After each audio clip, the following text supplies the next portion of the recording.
Genius of rock and roll.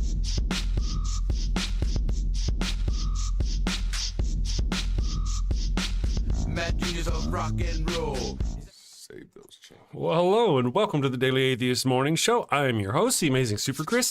Thank you for joining me. It's Monday. Did you guys survive the weekend? I survived the weekend. Well, mostly. It was a busy weekend. I think I wasn't right. Saturday wasn't right. But I got a lot of stuff done Sunday. Worked my little tail feathers off. It was good. I got a lot of stuff done. I'm going to show you some of that stuff today. Yeah, but not all of it because we can save some for later. But we're going to have an interesting show. Darante is here. Rion, Cultastic is here.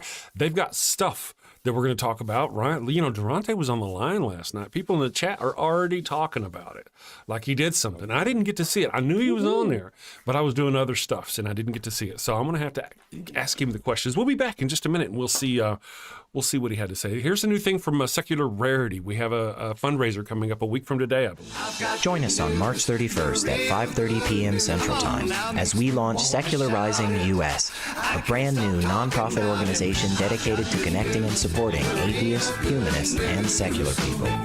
We'll bring on a bunch of awesome guests and talk about all the cool things we already have planned for this year. So hang out with us as we build a home for secular people. Secularizing US, where secular people find their people.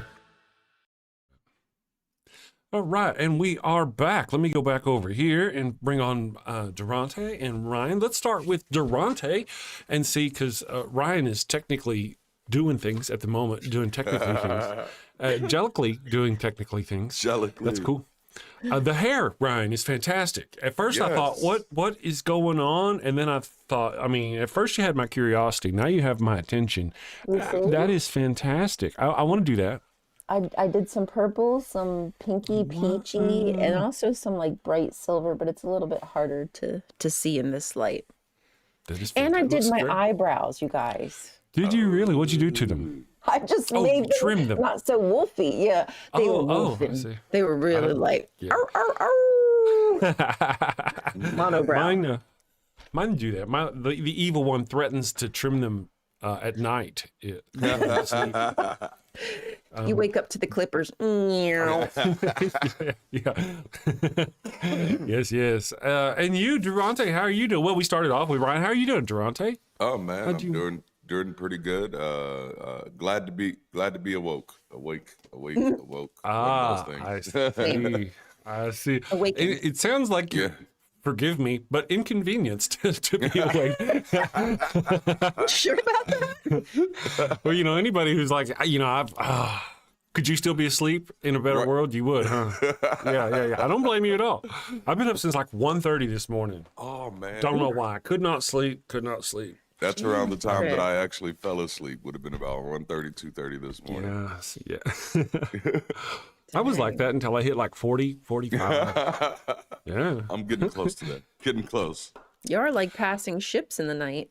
Right? Yeah. Going to bed and waking up. Yeah, that's true. Let's see. Wow, all the cool kids are here this morning. Math Pig, Evan Sachs is here. Oh, man. Let's see. Infidel, good morning, Math Pig. How are you doing? I hope you're having a wonderful weekend, or had a wonderful weekend. Infidel, there's no volume. It's not your fault. I just have them muted. Oh, okay, I got you. Thank you for letting us. Damn. I've had people do that to me before. There's no volume. And they had me turned down. That's bad people. And I can't taser them over the internet. Right? Rules for some reason. I don't know what's up with that.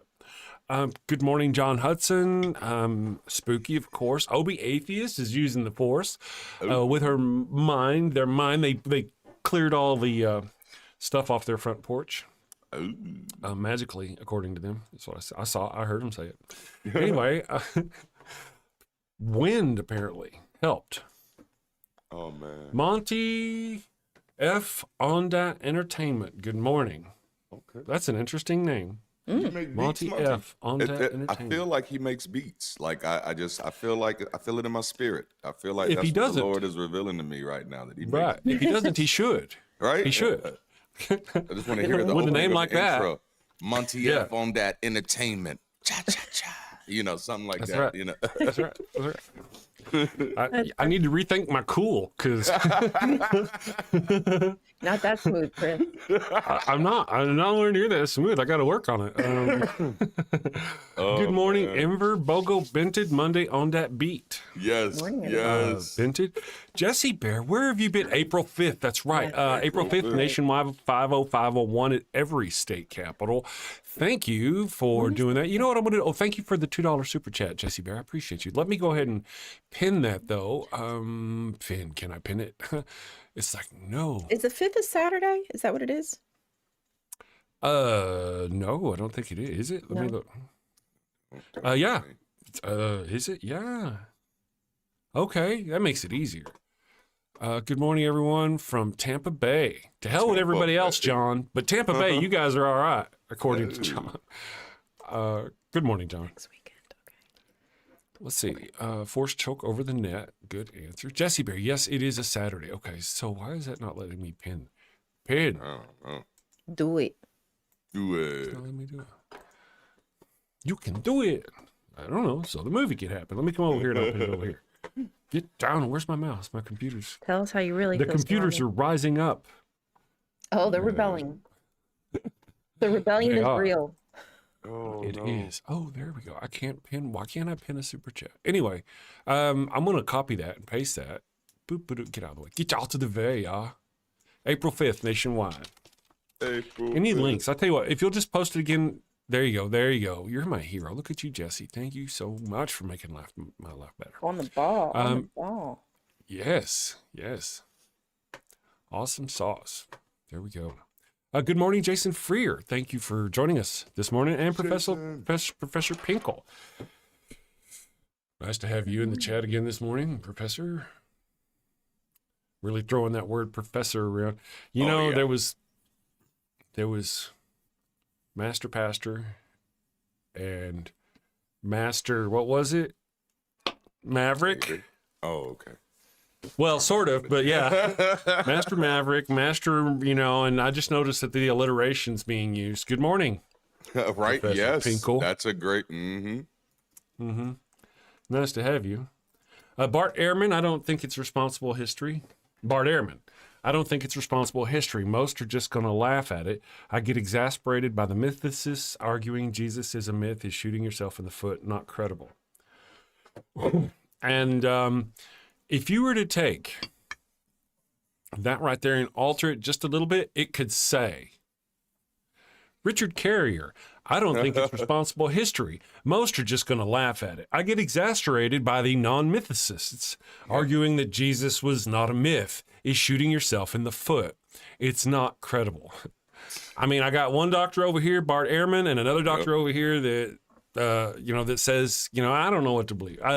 I'm glad that's not the hat I have to wear and make that decision. I'm telling you. When people ask me, I can just go, I don't know. Maybe. I constantly tell people, like, because I've been asked a question, because people think I'm a mythicist, and I'm not. Mm-hmm.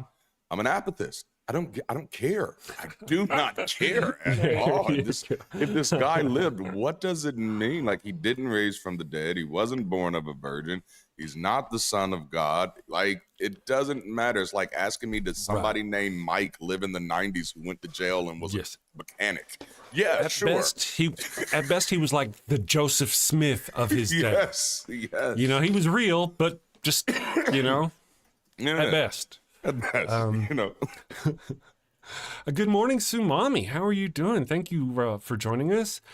Says I could care less if the Bible is or the Torah or Quran is real. They're all filled with filth and horrible rules for being horrible. Well said. That sounds like a haiku. You did fantastic. Rainbow Wrath is here. Be safe out there, listening and lurking this morning. Thank you for joining us. Yes, Jesse Bear. Yeah, that's kind of my. If you know my stuff at all, my rhetoric varies depending on what I'm trying to say.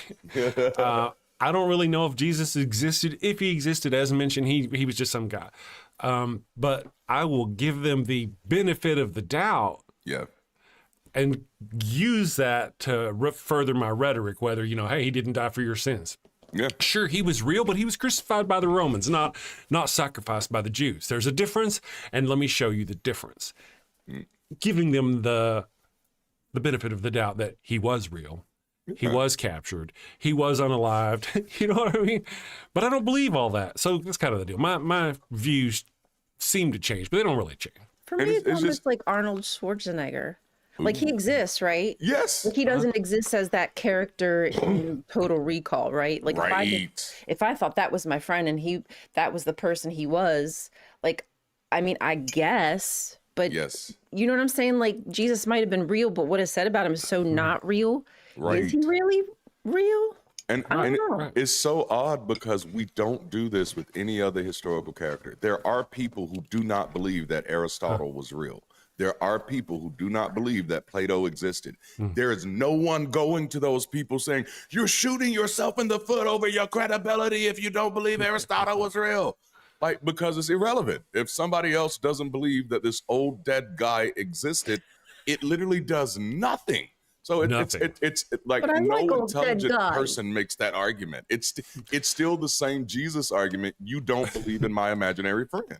And like that's your real gripe, is that this imaginary friend I want you to believe in. Like, that's not a position of intellect. That's not a position of academia. You're trying to convince someone to share a thought that you have just because you have it, not because that thought is actually beneficial to anybody. Like that is like ridiculous to me. Oh, my chat is being a jerk. Ah, there we go. He's being a jerk. I got all lost. You're right. You're right. So Carrier was on Granny talking about ancient historians who would have mentioned Jesus and the Christians, but didn't support the Jesus supports that Jesus wasn't that big position, at least. You know, it's really difficult can't prove things that didn't happen.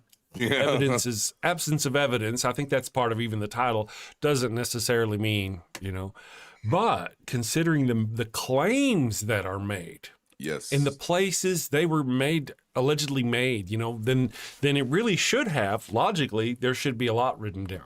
Yes. But, you know, and I take offense to what you said about Arnold Schwarzenegger. He really is like that in Total Recall. That's what I believe in my head. Nope. He's always last action hero for me. That's you know, he's out dying on the Martian atmosphere and his eyes are bulging out. Oh my God. Oh my God. And then their faces went back to normal. Right? They were like that for like 5 minutes. Their eyes Did y'all know Arnold Schwarzenegger's last name means black? Just fun. That's it. Kind of does, doesn't it? Yes. well, it actually means from black. From black. Wow. Right. Oh, the gur at the end means you're from there. Yes. The more you know, right? The more you know. Okay. I don't even know what to say about that. I know it, right? That there's some slippery territory in there somewhere. Yes. Let me go here. Toggle pen. Black plowman. That's what it means. Oh, wow. Black. Well, Schwartz with the hard R. Yeah. I think it's really actually. Yeah, I don't know. April 5th. There we go. I just want to make sure we got that pinned. Okay, there we go. Oh man. I've always liked Arnold Schwarzenegger. One of the things I liked about him, even whenever he was a conservative politician, was I was watching him doing an interview with Wolf Blitzer one time, and Wolf kept pressing him on this one topic, and he was going, I don't care. What matters is what's important for the people. And Wolf Blitzer's like, yeah, but your party isn't going to like this. You know, they're going to make, and he's like, I don't care. This is not going to help the people in this area. And they just kept going around and around in that area. And the more he kept saying, you know, I really don't care that it's going to piss off these other rich people who I don't really, you know, these other politicians and all that business. I want to take care of what he was arguing for at the time, whatever it was zillions of years ago, I obviously agreed with. You know, I'm like, man, that's cool. But is there a pickle? Yeah, sorry. I'm just adding this. Yeah. Gotcha. Okay. All right. No, it's perfect. I thought, you know, you never know when pickle's going to show up. That is a pickle cam. You have a pickle cam. I have a pickle cam. You didn't tell everybody you have a pickle cam. I thought maybe you guys see her moving. She's been moving around over there. Oh. That is so head's laying off the awesome. bed. Wow, that is awesome. It is powerfully tiny, but I see her now. Now that I know she's there, It I is figure kind of you'll fix it. tiny. You'll fix it, though. I know I'll you have will. to get 'cause it you're zoomed fixing in. I just did it this morning, and I got to figure out how to get the zoom and everything quite right. Yes, you're doing fantastic. Let me put us back here. Good morning, Squidgert. Once you quit believing in the miracles, the guy existing or not is insignificant. That's an excellent point. You know, sort of like Santa Claus. Yeah. He's not bringing You know? any gifts, so. Yeah. He's not real. No gifts there. Yes, Jesse Bear.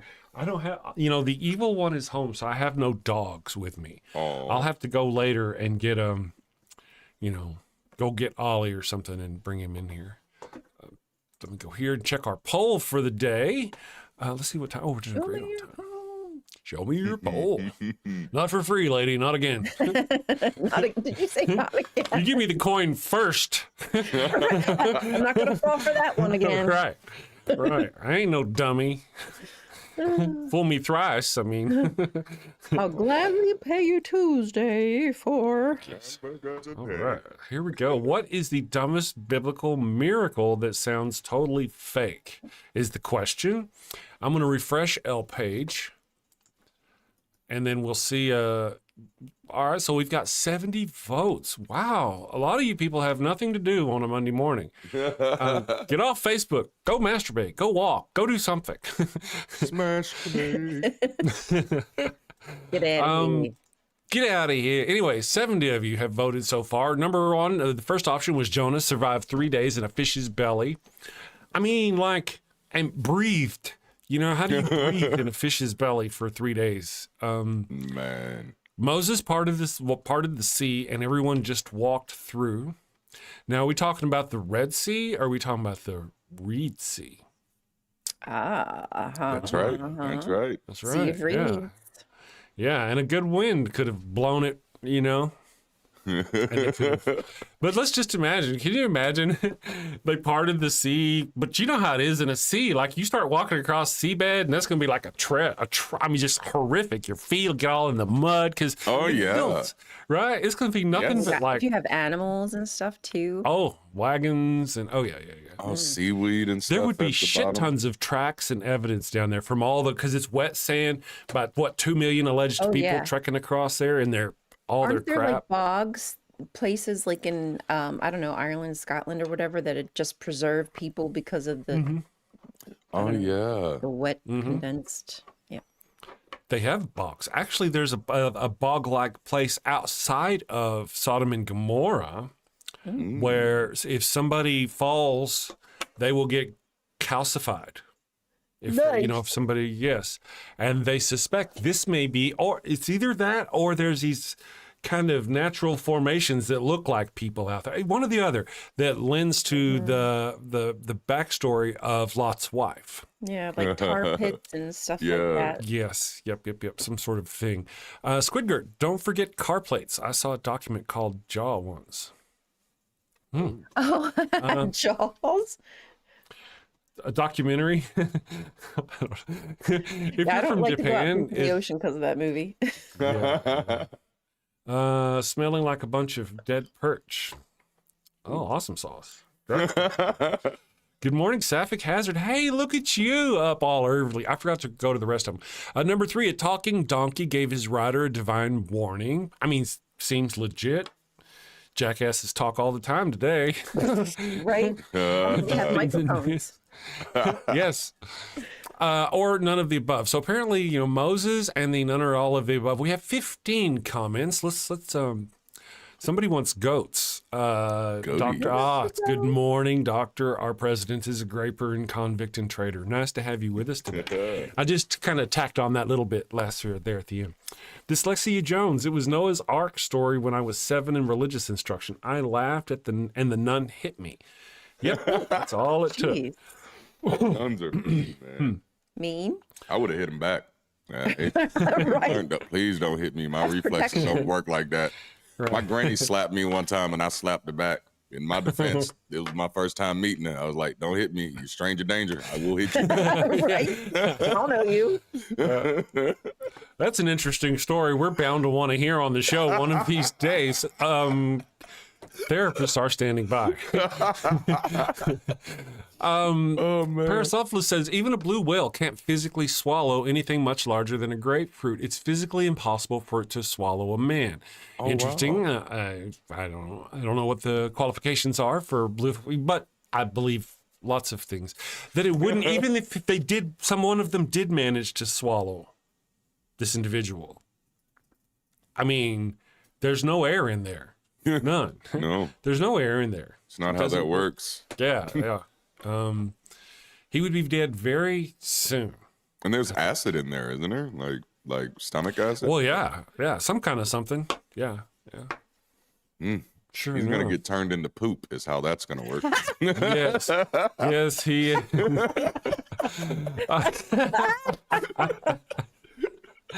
Interesting. Yeah, Sean Alexander says, Tsumami, what does Tsumami do? She break something? I could swallow a whole man. Watch I'll me. watch you, Tsunami. Hey, links. You're You have offering, I'll links? watch. I will Yeah. pay to watch it. I'll watch. Right. Let's see here. Sean Alexander says, I like the one where a mighty and powerful God was able to make a woman out of a man's rib, but in order to make a son for himself, he had it had to boink some dude's teenage bride. Yep. Yeah. That's a good one. Yeah. Science Not Faith says Jesus spitting in the eye and curing blindness, more like gave ocular herpes. Oh, yeah. And mind you, like he had to do it like twice because the first time didn't take. The man saw people walking as trees the first time. And it was just like, oh, okay, so this spit in my eye for no reason. Yeah. And that he would let him do it again. And mind you, a preacher did that during the COVID epidemic. He spit in his hands and wiped it on the guy's face. Michael Todd, former friend of mine. So it was just like, oh snap! People just watched him do it, and it was disgusting. It was disgusting. People not smart, less than smart. If smart were over here, Yeah, like, all the way over there. yeah, that would be actually the other way. I'm going. I was trying to do it for y'all in my head. Anyway, yeah, less than smart. But then, I mean, your friend was just probably one example. We saw examples on the internet of people doing things like that. The pastor over there who convinced his congregation to eat grass in Africa. Oh, in Africa, yes. Where several of them died. Yikes. So, let's see. weird. Bit of wisdom says Yahweh, the biblical character. Excellent answer. John Van, what's up? Yep. Yep. Jonah's story makes no sense. Why 3 days suffering in the fish when he could have as easily been be put on a tropical beach for 3 days? Cocoa nuts. It's a And of course the transformation story. It's they're all following that same damn theme and motif. You know, you go down, you go under for 3 days, you come back, you survive. Like, oh my God, you're a different person. Hallelujah. Who gives a Hallelujah. flip? Hallelujah. Yes. Miracle, Left-Handed Jedi. Good morning, Left-Handed Jedi says, Miracle of the Loaves and Fishes. It was a replicator, clear and simple. Oh yeah. No doubt. Star Trek. that. Star Trek tech. I like that one because that one really shows Jesus's true colors. Like, because Peter comes out and says, "Hey, we've collected all this money from the poor people. Should we feed them?" And he's like, "Nah, leave the money alone. Go see what one of these kids got." And he takes a kid's lunch and feeds everybody. This isn't a great moment. Like, you just took that kid's lunch, man. Like, Wow. you know, Jesus is always taking money from the poor, but he's never giving it back. Jesus takes all of this money the whole time he's here, and not one time does he give it back. And his disciples question him about it over and over again. Judas even asked when the woman with the alabaster box was pouring that expensive perfume on him, like, why are you doing this? This money could be sold to help the poor. You know, this could be sold to help the poor. And Jesus says, no, the poor doesn't need this. She's doing this for me. It's like a modern day mega pastor. That's the problem. They consider themselves the give back. Yep. Yes. Yeah. Yes. You know what I mean? Like Jehovah's got Witnesses me. do that very same thing. They take a lot of donations in, and the give back is that they go out and preach to people. Yep. Oh man. Yes. Good morning, Adam. Nice to have you. Bomb Poppy says, I eat grass in brownies. I don't know about eating so much of it, but I've smoked more than my share. I like grass. If only they were the same, right? And it was universally available. Anyway, Oh, that's man, a whole that different would be conversation. amazing. Let's see. Marshall of the Black. Marshall Baracchiello of the Black. Sorry, bro. That was a lot of words strung together. Says, I think you beat the horse to death already. Just go ahead. Just go target another religion next. Christianity has been nothing but a corpse by now. Do something that generates more views like Islam or Buddhism. Those are the ones that never took a jab on. Those are the ones that most never took. People like this are just not bright, man. I wish they'd stop doing that. Another one of those not smart people. I like to say, listen, Islam is not here forcing their crap on our women through the Supreme Court. They're not here forcing their Bible, their Quran in our schools. They're not overthrowing our government. So they need to just go mind their business. It's people like this. None of us are former Muslims, and so that's just so disingenuous to say, hey, talk about a religion you've never been.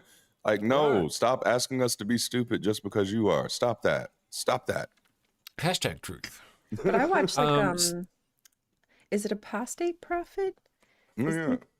I think he's a former Muslim who speaks out about injustice and stuff like that. I just follow him. I don't feel comfortable speaking on things I don't really know much about. Right. Yeah, that's true. I mean, and the things I know about it are like right to the heart of it, very hardcore. And whenever anybody brings it up, I immediately throw these things out, and it's an immediate offense. You know. Yeah. I don't know. But again, that's not really my specialty. That's not what I do. Nope. Let's see. Sue Denham says Immaculate Conception or Joseph being convinced of the Immaculate Conception. Baddest joke maybe, in history. Yeah, he was in on it. Well, what's the deal about that? Were they married or were they not married? Yeah. Oh. Do we know? Were they married or no? They're supposed to be married. I thought, all right, so I wonder why they would go. That's supposed to be is a presupposition. I'm not remembering that from reading it. I'm remembering that from the narrative. Let me just do this right here and ask ChatGPT because it knows all. I'm going to go. It knows everything. It does. Was Joseph married to Mary when Jesus was conceived? Engage to be married. And chat says, "Oh, don't give me a lot of shit, chat. Just tell me yes or freaking no." Do it. Do it. It's got to think up the lies. It's thinking in Chinese. There are quite a few channels attacking the Muslim religion, and there are former Muslims that know the religion. That's exactly right. They come in here and they do that all the time. Can I correct myself? I don't. Can you? Yeah, not Apostate Prophet. Friendly ex-Muslim. That's Apostate Prophet changed, didn't he? Yeah, I don't want to talk about him. I don't. Nope, don't mean him. Don't like that guy. I mean friendly ex-Muslim. I apologize, y'all. Okay. So let me ask, what would have happened if they had consummated before they were married? Okay. So here's the deal. It says they were not married at the time. They were betrothed, but not married at the time Jesus was conceived. Betrothed. Okay. So let me see what would have happened if they had consummated. So if she'd gotten pregnant after they were betrothed, but before they got married, what was the punishment for them? Death. And the reason why I ask is because normally stoning, right? Yeah. Because he violated that other man's daughter before it was his to do so. And the reason why I say all this is because claiming immaculate conception is their way out of it. Oh yeah. Yeah. And the notion that another woman went in there, some handmaid went in there and verified that by looking at her hymen. I mean, this all sounds it sounds more like they got pregnant. Yeah.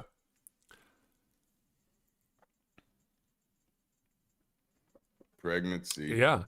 So according to the ChatGPT, if Joseph and Mary had consummated before marriage, during betrothal, religious law violation, according to the Torah perspective, sex before marriage was considered a serious sin under Jewish law.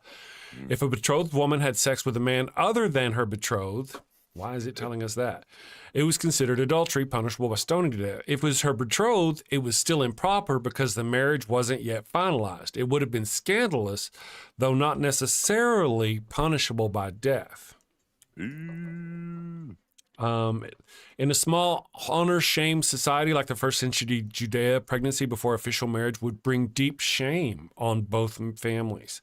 Mary would have been seen as unclean and immoral, and Joseph might have been pressured to abandon her. Their reputations could be destroyed, possibly leading to social ostracism. The theological fallout. If they had consummated before marriage and Mary became pregnant, it would cast major doubt on the virgin birth narrative. 5 pounds. Thank you, Muttley Von Erich.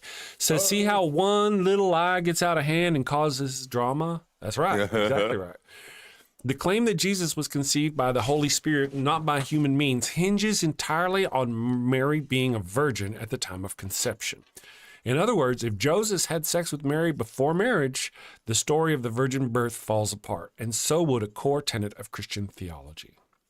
So based solely on their word, and why would they say that there was immaculate conception? Why would they say that Jesus or that God had created this child? They would say that because if they got caught, if people found out, and how would they find out? Well, because the baby's actually due 3 weeks from now, and you guys aren't due to be married for another 5 months. So that means you guys must have had sex quite a while back. You know what I mean? Mm-hmm. So it's not too hard to tell that they had had sex based on when the baby was born. So let's give them the benefit of the doubt that there was a Joseph and there was a Mary, and they did have this child. It's more likely, Occam's razor says it's more likely they just lied to get out of trouble than it is, which is more likely they were lying to get out of social and possible, lots of trouble, or the God of the entire universe swooped down and used an angel doohickey to inseminate this baby, this young girl. Which is more likely? A young Palestinian girl with like friskies, because people have friskies when you're a teenager. I had friskies. And Joseph, friskies. I don't know how old he is, but so I just think the odds, it's just more likely. It seems likely to me. It seems likely. If you read the story in Matthew, it's really confusing to me, and I think it's something like that would have to be looked up in Greek, like somebody, because even this translation says that Joseph, her husband, was faithful to the law and did not want to expose her, so he had in mind to divorce her quietly. Yes. But it does say betrothed, so it's like, are they betrothed or are they married? Well, why would you call it a divorce if they? I don't know. I'd have to know understand the original language to know what words are they really using. Can I throw something out there? Yeah, please. The reason why Joseph was almost willing to let her go was because he didn't believe. He thought she had slept with someone else. That's what makes sense to me. That's why at first he was on the verge of, but he probably did love her. There were probably, and see, I thought about that. That was a thought I'd come across before because of that. Indeed, he did. Somebody else actually got her pregnant, and in order to save her life, and maybe whoever she had sex with, if it was a friend, he went ahead and was going to divorce her and go that way, but decided to go and accept it, and they came up with this plan of an immaculate conception to save the situation. It's all more likely. Oh, good morning, Deconstruction Zone. No, Thank you. Weird, though, because how is it a divorce if they're not married? How is it divorcing her if they're not married yet? I don't. I'd have to read it. The Bible is weird, man. We have some wisdom being dropped here with this $5 super chat. Thank you, Justin from Deconstruction Zone. He says, God giving Mary the shekel shot was betrothed to Joseph, or while betrothed to Joseph, was a violation of Deuteronomy 22 laws. Jesus couldn't be a priest or king because of I'm writing that one down. And also because he's a Nephilim. Yeah. He's the product of a son of a god, which is what Yahweh is. So that's right. Yeah.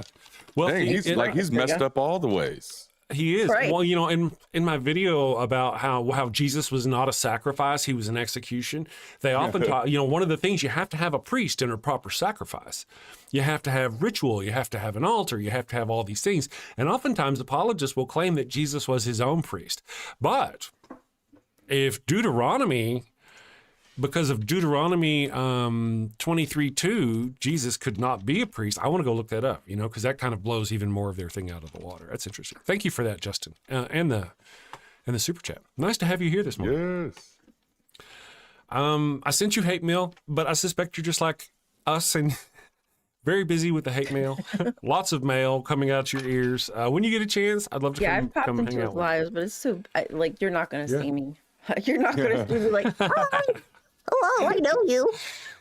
Yeah, but you're welcome to come on the show if you want to come hang out and have fun with us. You know, yeah, just let me know. You say the word and I'll throw you a link. We'll get you up here. You can't be funnier than me, prettier than Darante, or smarter than Ryan. As long as you don't mind Be following dumb. those rules. Yes, well, I think it's actually time for Theocracy Watch for this morning. So we're going to go ahead. I'm going to hit the magic record video button. That's awesome. And now we're going to hit the Theocracy Watch. Here we go. You're tuned in to the Atheist Morning Show on the Dan Network. And this is Theocracy Watch. Well, hello there, and welcome back to Theocracy Watch, my fellow skeptics, where we keep a watchful eye on religious extremism creeping into public policies. Today is Monday, and the Supreme Court is preparing to hear a case that could roll back LGBTQIA protections in Colorado, challenging the state's ban on harmful conversion therapy. I feel like we've all heard of conversion therapy before. So, in case you haven't, though, let me just tell you what it is. Conversion therapy is a widely discredited and a harmful practice that uses psychological manipulation, religious coercion, and emotional abuse to force minors to deny or suppress their sexual identity. Think of Pray the Gay Away packaged as counseling.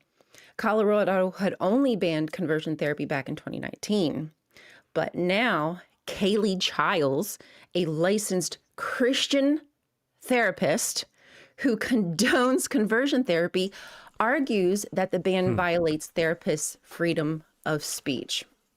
How ironic that Christians are casting their nets wide across public policy, decrying victim while simultaneously behaving abusively.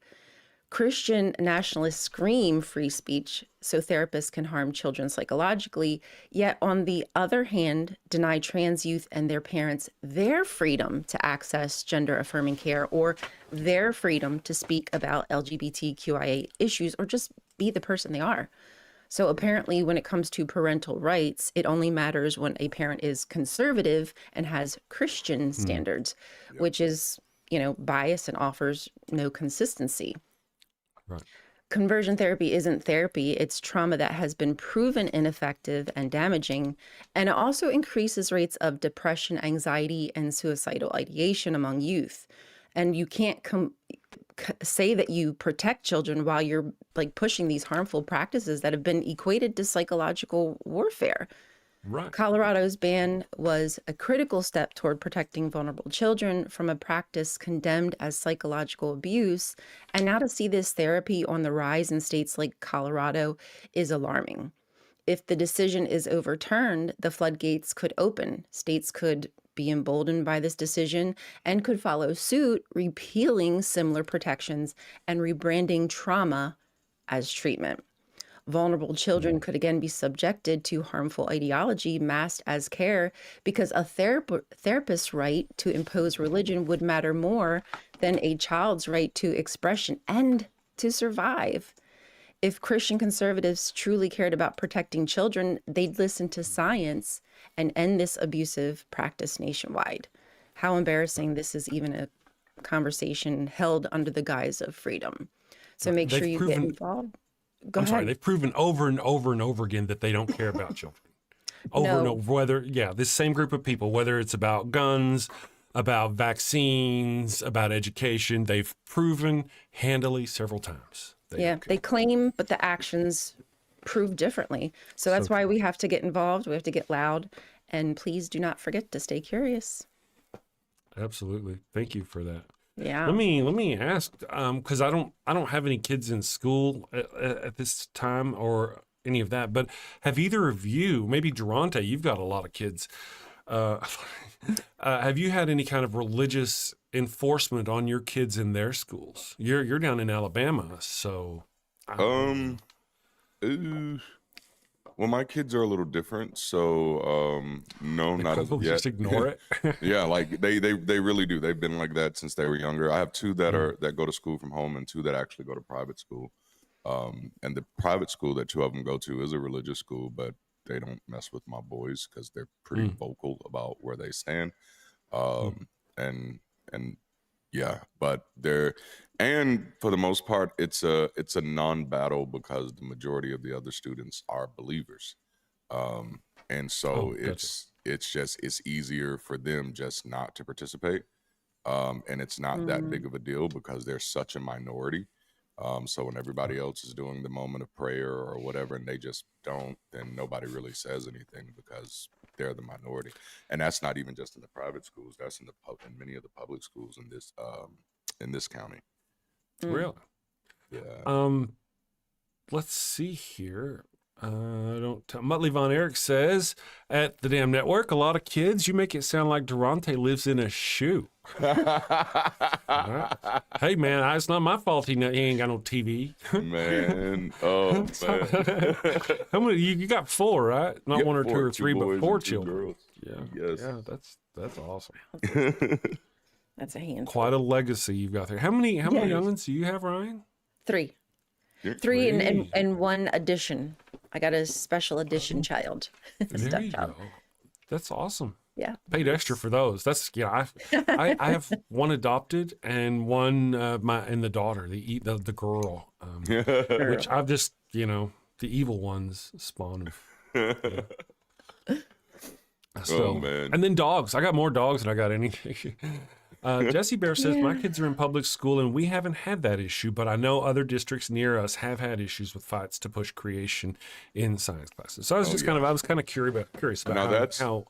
Well, see, like that's the thing. Like every science teacher I had was a Christian growing up, and we're not shy about it, and would talk against evolution in class and stuff. And so Christianity is so normalized in many of the Alabama schools that when Christianity is being prioritized in preference, nobody knows or nobody feels it because the majority of people there operate as believers and just assumes that everybody else is believers, therefore it must be okay. Because it happens a lot, but there's no fight because the majority of them believe that way. Right. And other people, I guess they just feel terrified not to say anything, Yeah. Interesting. Punk Apostate, I was taught that dinosaurs were on Noah's Ark in science. Interesting. Yep. Oh, JWs have like a legendary story when it comes to the dinosaurs. That's when they died in the flood. Yep. Yeah, there's even an image in one of their books. I forget which one, but of the ark and the flood water, and then like a dinosaur in the water. Oh, that's interesting. They're very doomsday kind of people, aren't they? They're very not up. They're not up. They're not an up group. No, I'm they're just saying. trying, but this I don't know. It ain't gonna work. Good morning, Promethean Otaku. Thank you for joining us. Says, I wonder if that's actually beneficial, though, to the kids' future after they graduate, having it pushed on them like that. That's a good question. Yeah. A lot of, the chat is flying this morning. You guys are fantastic. Sapphic Hazard, kind of part and parcel of the whole death cult thing. Yeah. Cool. I don't know, man. I gotta say, the whole dinosaurs and creation thing when I was a kid, by the time I learned Bible stories, I already knew about dinosaurs. Yeah.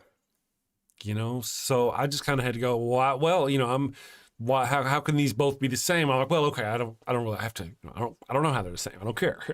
And just move on because I already knew dinosaurs. you know. Anyway, let me check here. Jesse Bear says, when I was growing up, if someone tried to bring up religion in science class, the teacher would tell them this isn't a church, it's a classroom. Oh, More classrooms need to do that. Yeah. Prometheus says, I was told that dinosaurs were actually dragons and that they lived with people. Yeah. I've heard that too. I was told the Leviathan was actually a dinosaur. Like, yeah, the Bible mentions dinosaurs. The Leviathan, he's a dinosaur, the behemoth. And I'm like, I don't know. Yeah.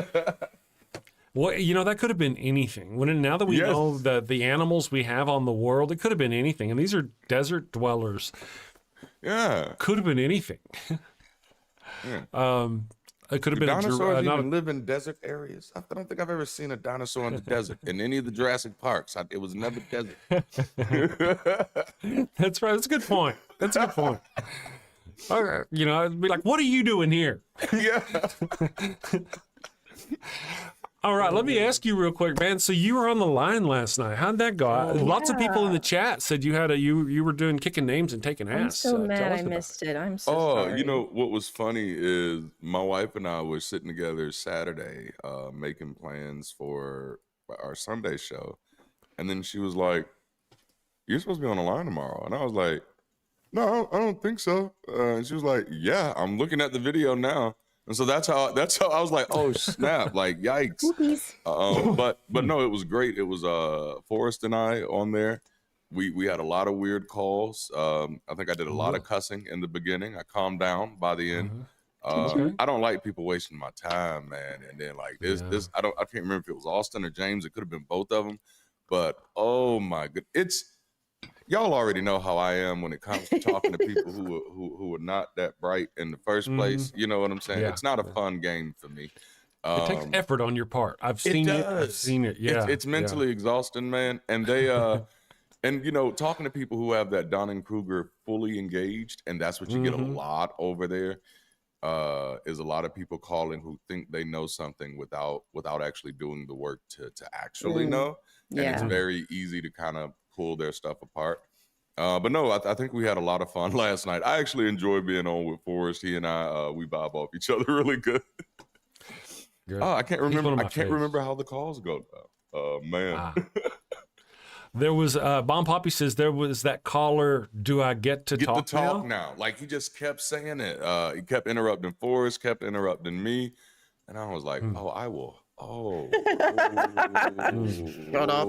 I'm telling you, bro.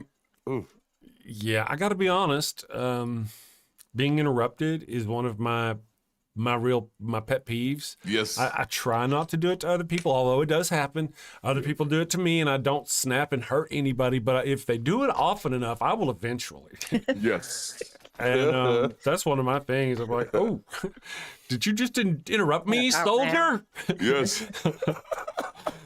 Infidel says, D stopped one of the callers in their tracks and saved a lot of time. I like that. Once you notice it, stop it. Cool. Yes. Russell Larson, good morning. I don't recognize the name. Says, can Mark talk? Yeah, that was the guy's name. Mark. Let Mark talk. Can I talk now? That's funny. Will you listen? Brent is here. That's a good one. Are you listening? I tell you what, here's what we'll do. I'm going to go ahead and run one of our little commercials here. And when we get back, we'll go ahead and do our scripture with Darante and get our stuff gathered here. Let me find it. Boop. And let's see what we've got. What do we want to do today? Let's do, because later on, I believe Miss Rion is leaving today early. And once she leaves, after that, I'm going to play a video going over my video.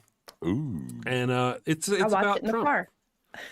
Yeah, because you'll be able to. All right, here we go. I'll play this commercial in honor of our fascist in chief. Today's world is confusing, and there's too much information for one person to make sense of it all. Which credit card should I pay off first? Is non-fat milk good for me? Who should I vote for? Let's face it, if you can't figure out high-interest milk, then how can you be expected to make political decisions that influence a country of over 325 million people? Well, that's why there's fascism. Fascism is the political, social, and economic system for today's world. The Merriam-Webster Dictionary defines fascism fascism as a political philosophy, movement, or regime that exalts nation and often race above the individual, and that stands for a centralized autocratic government headed by a dictatorial leader, severe economic and social regimentation, and forcible suppression of the opposition. Choose this ideology and life will be easy. Did you ever look at someone who uses really big words and think, I wish those libs would just disappear? Well, under fascism, your dreams can come true. Under fascism,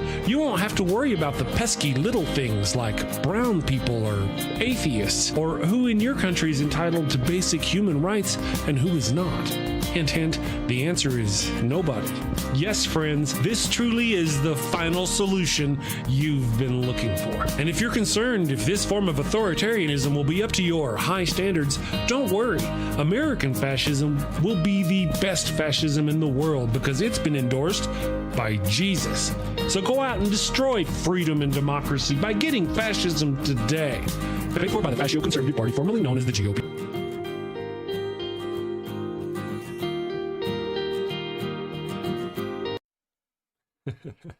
All right, and we are back. Oh, yeah, they wanted goats. Okay, I'll tell you what, here in a minute, after we do our scripture with Darante, I'll give them goats. Somebody had asked for goats. I'm a bad person. I did not give them goats. I'm going to burn. Witchmaster says, I don't believe that non-Jews should ever read the Bible and self-identify with the stories in it. Those teachings are for the Jews. That's what I thought, too. That's kind of how they're written. It is weird. It is odd. Yeah. Promethean Otaku says Promethean. I dig the Prometheans. Mm-hmm. I'm with you, by the way, on that. It says, my favorite Star Trek was actually DS9. Dukat was a good villain because he actually genuinely believed everything he did and said. Dukat was one of my favorite villains, favorite bad guys. He was fantastic. Oh, wow. And I'm a Niner. I, too, I love Deep Space Nine. It's my favorite. Deep Space Nine? Deep Space I Nine. guess I won't be starting that for a while, honestly. Well, what happened? Well, I'm probably going to finish Star Trek first, that one. Oh, yeah. Well, once you're done with, they're all kind of the same. It's just the camera just moves from the Enterprise to the Deep Space Nine or to Voyager. It's all in the same era. They all kind of wear the same uniforms. You know, they're written by a lot of the same people. They got a lot of the same feel to them. So after you're done with your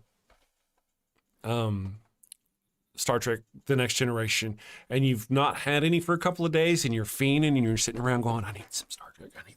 What am I going to do for Star Trek? Then you can go pop up Deep Space Nine. Yeah. Go get your fix. Right. Muttley says, I miss the TNG DS9 Voyager vibes and style. See, it's all kind of one thing, yeah. So I think you'll dig the rest. Yeah, it's good stuff. It had 21 seasons of awesomeness. Oh, yeah, that is. I do like when they hang out at the bar with Whoopi. Yeah, same. Yeah. She's always fixing stuff. Yes. She is. That's what happened, yeah. Theophilus says, what did I miss? Not much. We did a commercial, and we're fixing to do, let's go ahead. If you're ready, we'll do, let me go over here. And boop, let me get back to my buttons. I changed all my buttons. We'll do a scripture with Darante.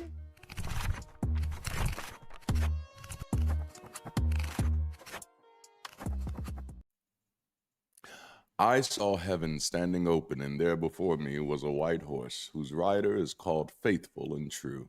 With justice he judges and wages war. His eyes are like blazing fire, and on his head are many crowns. He is dressed in a robe dipped in blood, and his name is the Word of God. Coming out of his mouth is a sharp sword with which to strike down the nations. He will rule them with an iron scepter. He treads the winepress of the fury of the wrath of God Almighty. All right, welcome back to Scripture of the Day, the segment where we open the Bible and realize this book didn't end with peace and love. It ended like a Quentin Tarantino fever dream. And today, we're in the last book of the Bible, Revelation, where Jesus comes back, not with hugs, but with blood-soaked vengeance. It's like a sequel, you know? So we're in Revelation chapter 19, verse 11 through 15, and this is supposed to be Jesus's triumphant return, and it reads like a metal album cover. Picture it, Jesus shows up riding a white horse. It's pretty so far. Eyes blazing with fire. That should be a little concerning. Wearing multiple crowns. Oh, that is a good question. Wearing multiple crowns like some ancient Game of Thrones boss, and he's got a robe on that's literally drenched in blood, you know? And that's and the thing is, we don't know whose blood. Are we talking metaphor here, or did Jesus just show up from a horror movie set? You know, that's the, you know, he hasn't even know started. What kind of blood it's not. We know which blood it's not. We know it's. Oh man. I'm a bad person. He hasn't even started swinging yet. So the assumption is he's already been through some stuff, or he's just pre-drenched for efficiency, I gather. So at this moment, this is definitely not the Prince of Peace. This is the Butcher of Armageddon. And get this, he has a sword coming out of his mouth, not in his hand, not sheathed, just a full-blown weapon sticking out of his face. What in the Mortal Kombat finishing fatality is this? Jesus shows up like, say your prayers or I'll tongue slice you to hell. And I know, before some of you get a little too excited, it's not that type of tongue slicing. And then he says he'll strike down the nations and rule with an iron scepter. And don't forget, he's stomping around in the winepress of the fury of the wrath of God. Translation, bodies getting crushed like grapes. So the big divine finale is Jesus curb stomping the planet with a face sword and blood pants. Wow. This is supposed to be the good news. Christians call this the hope of the world, but to me it's just biblical John Wick with a divine grudge. It's like, who hurt his puppy at this moment, you know? So today's takeaway, if someone tells you Jesus is all about love and gentleness, just ask, oh, you mean the guy who shows up at the end of time on a war horse wearing blood-soaked clothes, swinging a sword out of his mouth? That's it for Scripture of the Day. Stay skeptical, stay informed, and remember, if your Messiah ends the story like a bloodthirsty warlord, maybe it's time to rewrite the ending. Maybe. Thank you for that. Maybe. That's a debate I want to have. Right? I want to debate people on whether or not, when Jesus returns, is he going to come back with the warfare, the weaponry of ancient times? What is depicted in the Bible? Is it going to stay true to biblical prophecy? Or is he going to come back with them AKs? Right. With the Yeah, because if he comes back with like 2,000-year-old warfare, he loses this battle. I don't care how many angels it is. Sorry, you Jesus. lose, son. Sorry, you got AI, buddy. Okay, AKs. That's a good question. All right, I have questions. I'm not as familiar, perhaps, as I should be with Revelations. Did I understand correctly that they make the metaphor that Jesus stomps on people under his feet to create like a wine? Yeah, that is the metaphor here.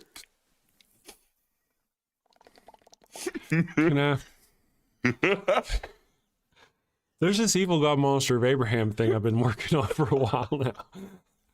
And while I love talking about how it loves the smell of burning flesh, I just didn't know that it also liked blood wine. Blood wine.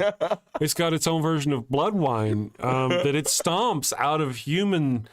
I mean, how? Oh, I need to go read that. Oh, my goodness. Yeah, I saw it. You know what I'm talking about, right? Yes. I mean, that's a metaphor. That's got to be a metaphor. That's just a metaphor. There should be little asterisks in there that say this is a metaphor. This is not literal. You know, I mean, can't really do this. Do not believe this at home. You know, yes. Don't try this at home, kids. Don't try this at home. What was Bob doing in his backyard? Well, he found a couple of Jehovah's Witnesses. He stomped them to death and made some holy wine. Oh, man. Revelations told him to do. Oh, man. These people ain't right. Where they get this stuff? So he can stomp it back out of you. No, man, drinking the blood of Christ so he can stomp it back out of you.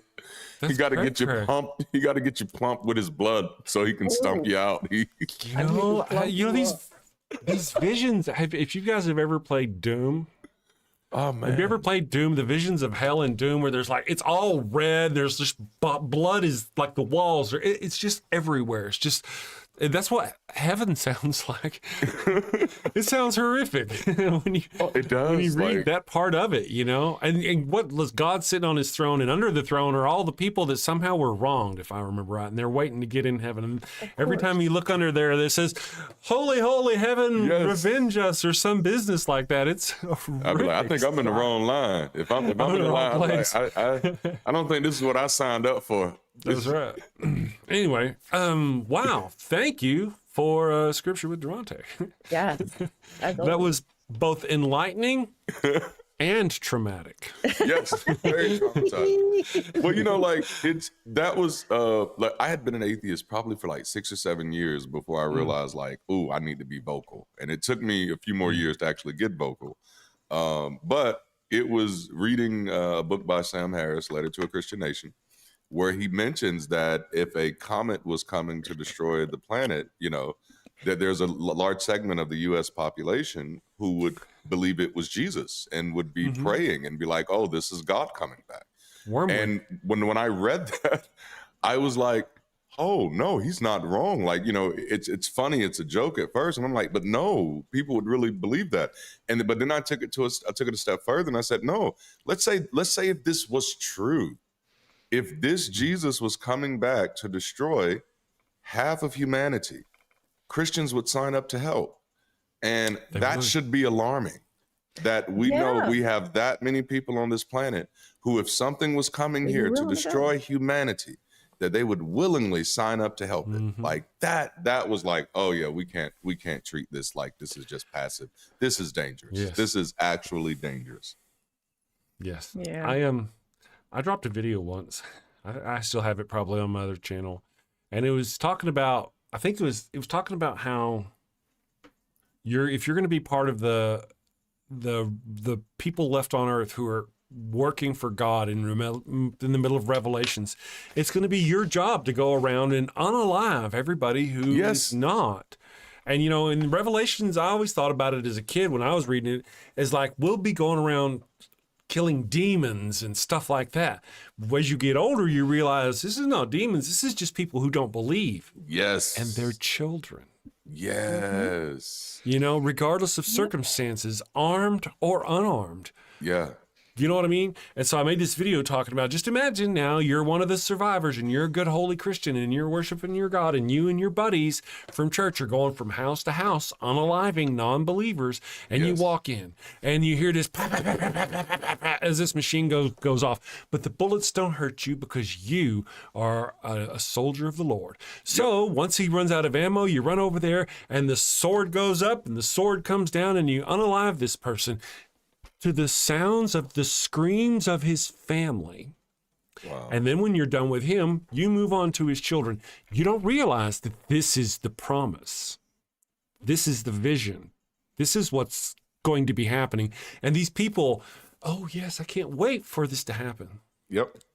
You know? I was sitting in service one time and they were singing this, I don't typically like church quartet music, but they were singing this quartet song about Noah's Ark. And the end of the song, there's this part and they go like, no more water, fire next time. No more water, fire next time. And that moment, all of the old ladies in the church get super excited and they get like hyped up into a frenzy. Yes, thank you, Jesus. And I just remember sitting there like, this is sick. This is sick that we're literally sitting here. The detachment is God is going to destroy the world with fire, and we're happy about it. And it's just like, oh, that's it was one of the most uncomfortable moments in my life as a pastor. Okay. Like this, we're praising for death at this moment. Some of my first top 10 videos were about how Christianity is a blood cult. Yeah. You know, how they wish for, I mean, it's just, oh my goodness, so much and so often. They must think there is going to be a magical force field. Sorry, I didn't mean to must be. Right, yeah. No, you're right, of some kind. How would God determine, like, if he's just, okay, that's a building full of evil people, but maybe there's 10 innocent people like in Sodom and Gomorrah. I mean, in Sodom and Gomorrah, he just took them all out. Or do you think you're going to be special and he's just going to, like, magically put some protection around you? I'm gonna take a moment. I'm just gonna throw something out there, and it's kind of gonna turn everything upside down. Ooh. Okay, you remember where we were kind of upset? What kind of God would, and I'm going to go off Ryan's story earlier, what kind of God would strike down someone who steadied his favorite box? Right? So the ark was going to fall. This dude reaches over and steadies it, and then God strikes him down. Uriah? Oh my goodness. Oh my goodness. that? We're all like, oh no. It's a horrific God. It's a horrific. Like, how dare you? But wait a second. But what if that's not how it's supposed to be seen? What if God saw this person reach down and save his ark and loved him so much he took him right there so he could be by his side? Right? And that's the way we always see it, that he was bad by doing all the killing and unaliving that he did Jephthah's daughter. You know, yeah, it was actually her. So she then, because she was the sacrifice, went right to God's bosom. Oh. And you see how that can be turned around? Mm-hmm. So why don't you let me take you off this earth and help you out? Since that seems to be the divine plan, and that's the great place to go. Why don't we just all go there now? That's right. Well, here's the problem. They say that if you do it to yourself, then he doesn't have any mercy on you, and you go to the hot place. That's okay. I'll do it for you. Don't worry about that. See, then you'd go to the hot place. That's fine. I don't want to. You have bikinis. Trying to get away. God has boobies. All right. Let me ask the question. We got 60 viewers here today. Does anybody want to see the goats? We have people earlier who were wanting goats, and I denied them of goats. I don't know though. If they were to request goats, I think maybe somebody around here would probably make it to where they could have some goats. Oh, somebody wants goats. Give me a damn goat. Give me a goat. Dirty damn goat. Is that what you just said? All right, let's do a goat-scented flesh can. Oh, yes, everybody loves the goats. Here we go with the goat. Where did I move the goat? Have you sinned again? Oh, and it's bad this time. A chicken just won't do. But wait, you don't have a goat for your burnt offering. Oh, no. The Lord's wrath is upon you. Insignificant person whose name I don't know, you have sinned. Probably. I shall smite thee. What do you do? You're all out of goats. She left you for another man. Fear not, my wayward child. Introducing Father Flanagan's line of goat-scented flesh candles. No goat? No problem. Just light one of these bad boys and let the sweet, savory scent of burning goat flesh rise up to the heavens. Is that goat? It's easy, it's fast, and deluxe models even have patented technology that produces a goat screaming sound as the wick burns. Father Flanagan's line of goat-scented candles. Save a goat, burn a candle. Father Flanagan's line of goat-scented flesh candles are part of our You Do You Jew interfaith outreach program. When you sinned and need to atone, light a candle and avoid the stone. When the Lord requires that 100 snow, light a candle or you're going to hell. Well, hello, and we are back. So I actually have a couple of new little commercials that are ready. They're more for sci-fi stuff. I've got some of those. We also have a Pang Burn supported, is going to support our April 19th fundraiser for the Ark Encounter protest. So I've got a little thing for that. And also Secular Rarity. 1 week from today, we're going to have a fundraiser for Secular Rarity. I need to remember to put links to that in my description below. Because that's going to be a lot of fun. Yeah. Sapphic Hazard says, Chibi Darante. All right, go away.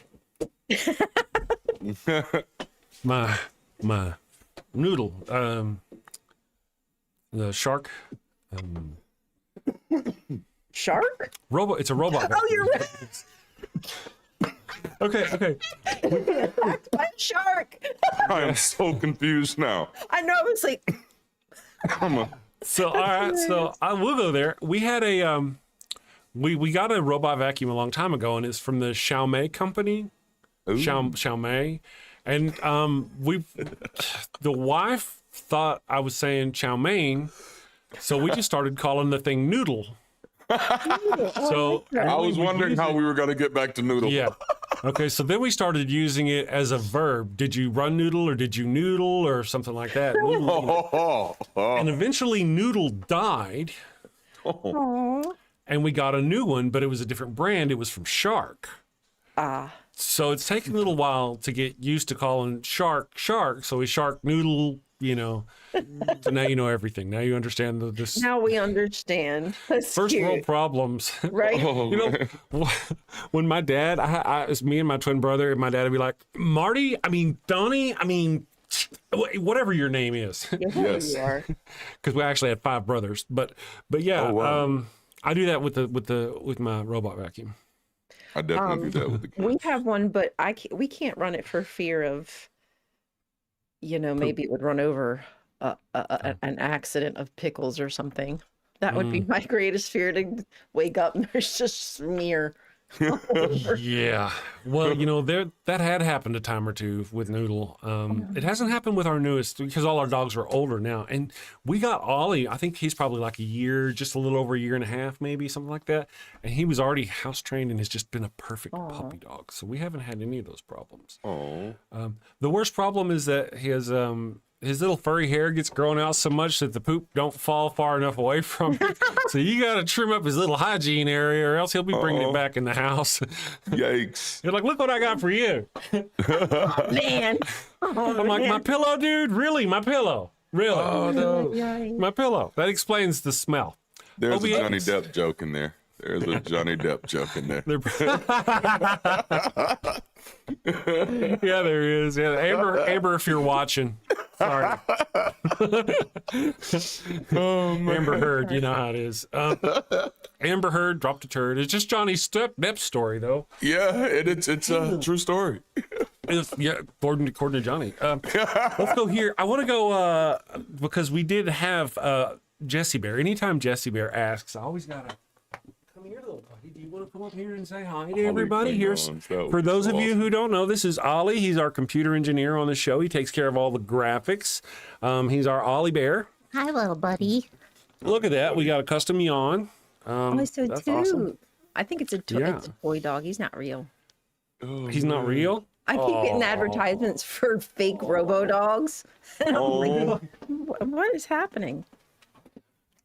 Oh, yeah, Ollie dog. So there's our little bit of Ollie dog. He's such a wonderful puppy. If society collapses, and it's looking more and more like it's going to, he's going to be a tough one to eat, Yeah. Yeah. But you know how it is. Once everything falls, we'll throw them in the freezer, keep them as long as we can.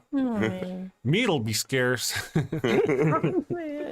The wife hates those jokes. Oh my goodness. They ain't jokes. Suddenly they're not jokes. Muttley Von Erich says, Ryan, I think the damn network bought Ollie on Ammonoid Row. If you know, you know. Ammonoid Row. Wow. Too gamey. Teriyaki Ollie. That's a great idea. Teriyaki Vic Litt says, gasp, I had to back up so I don't miss Ollie. We tried to get it by. Good morning, Chauvy de Kepier. Good morning. Bonjour. Je suis Chris. He said, Où est la toilette? Man. I'm laughing at what Chovy said. Oh my goodness. Yeah. See. Oh, Forrest was very odd on the line yesterday. He kept saying Darante is cool. Seemed oddly racist. Well, he didn't say dope or anything like that. Well, I can't be cool, Shelby. I can't be cool. No, let me stop. Oh, man.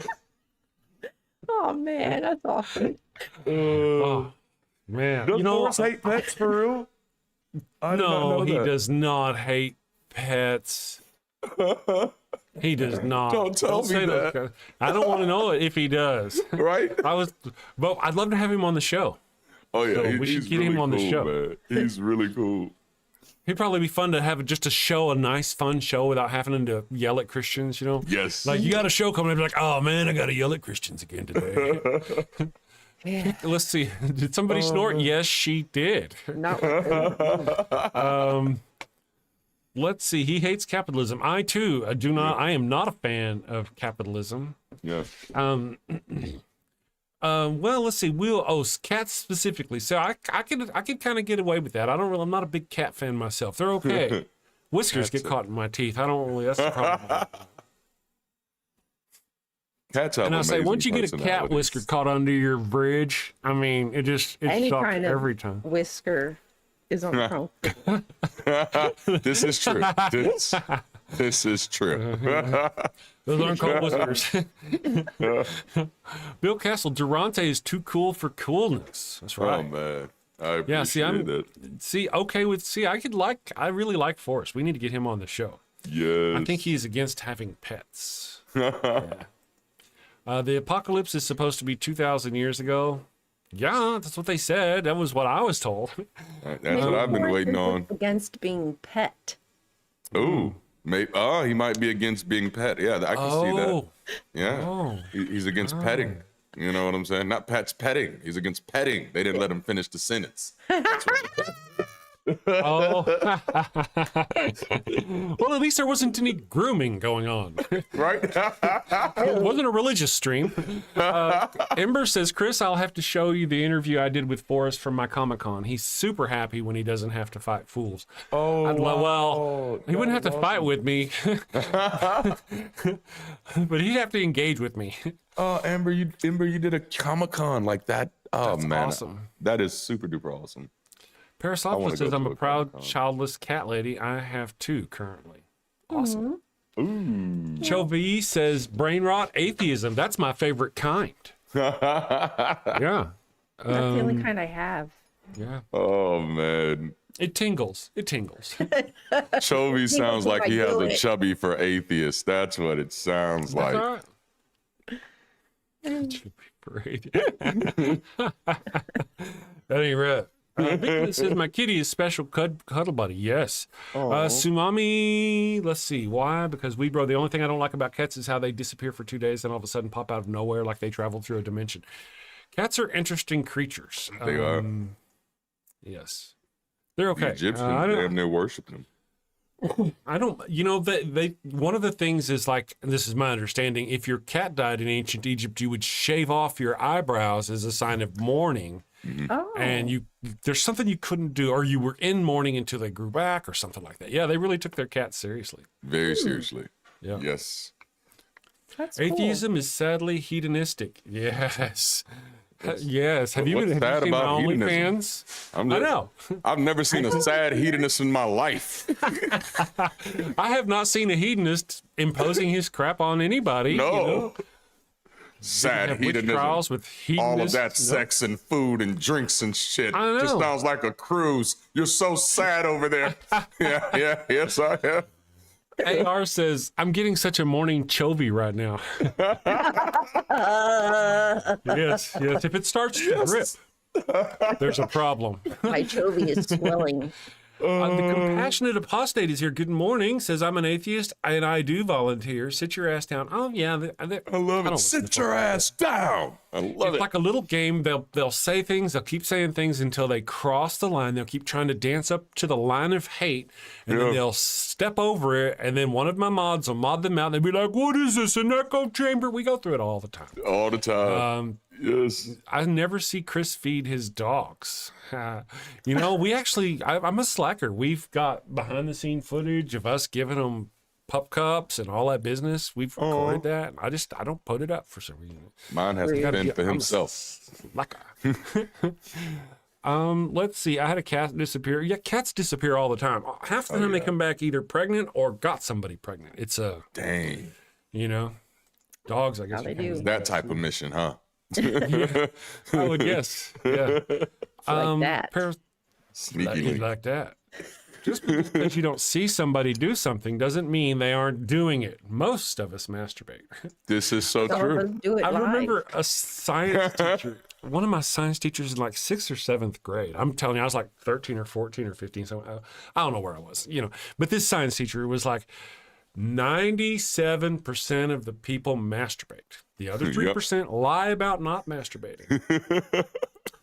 And that has been like, I don't know, my mantra.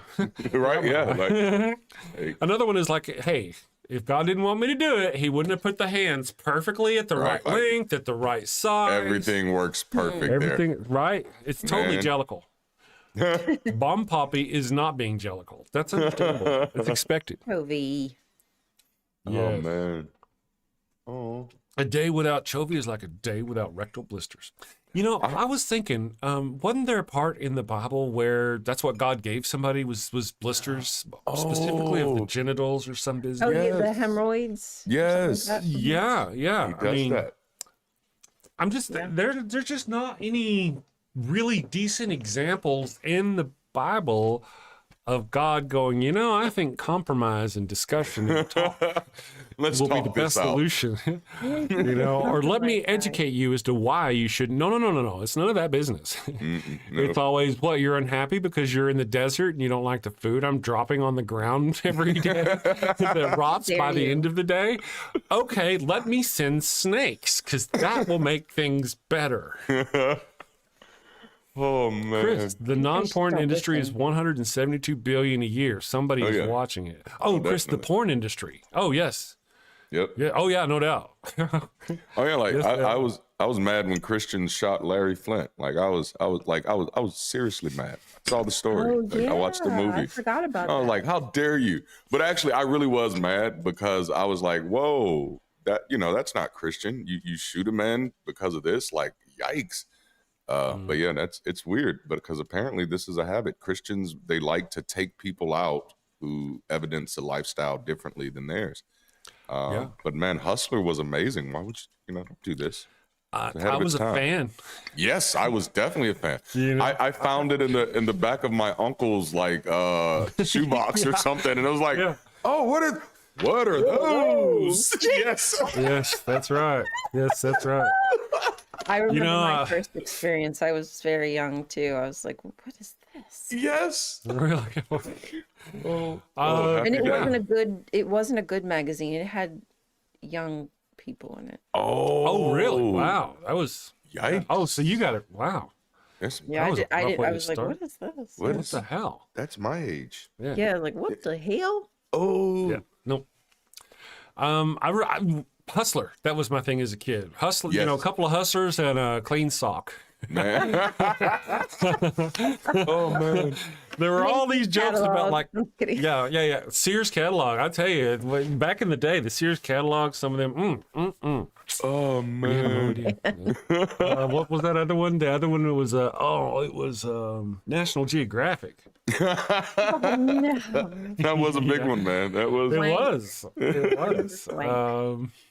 There was always titties in National Geographic. This is true. That's right. I just got to say, some things are so perfectly attached, they'll never come off. I've been yanking on this thing for 40 years. It's safe. With fervor. and it ain't never come off. So, got a handy little nub at the top. Oh my goodness. Like a handle. Like a handle. Anti-slip feature is what that is. Grip. No slip grip. Man. Oh my goodness. People are still watching. Does Chris have an atheist tattoo? Yes, I do. I have tattoos that I identify as atheist tattoos. Yeah. I have God on my booty hole. Do you really? Oh. No. That's awesome. Picture. I was trying to picture how that works. Like, spread them. I got to get the ink, and it's like, this seems very painful. No, thank you. Yeah, thank you. No, thank you. Just imagine the after sting and the aftercare. That would be most unfortunate. I wrote a scene where somebody put a cigar out on somebody's booty hole. Really? Yeah.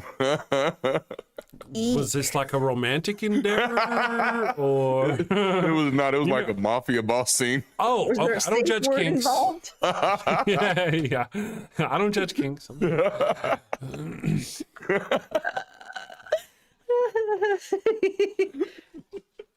Chobi says that is sunken cost. Why would you convert if you covered in atheist tattoos? That's right.